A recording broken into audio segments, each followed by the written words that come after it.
আমি মিষ্টি কেক সব নিয়ে দাঁড়িয়ে আছি, সব তাড়াতাড়ি নিয়ে চলে এসেছি, কিন্তু আমার মারা আসতে পারিনি। আমি এখন ওয়েট করছি আমার মাদের আসার জন্য। মাই চ্যানেল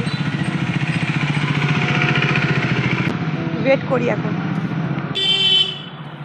ওদের জন্য ওয়েট করছি, ওরা এলেই চলে যাবো। দেখছো সবাই,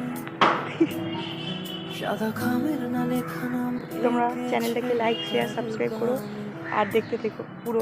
আজ আমি কোথায় যাচ্ছি দিদির বাড়িতে, কিন্তু কি উপলক্ষে যাচ্ছি সেটা পরে জানবে।